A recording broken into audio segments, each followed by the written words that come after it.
My name is Ligniku Millinga from Tanzania.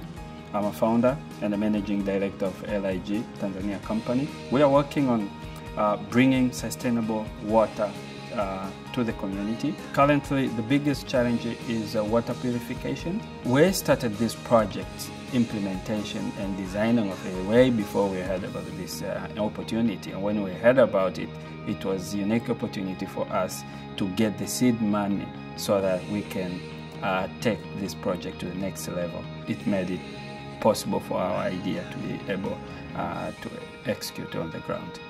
The unique about this project is we are using very environmental sustainable, affordable technology to purify water and bring quality water close to the people at affordable price, half of what they are getting right now.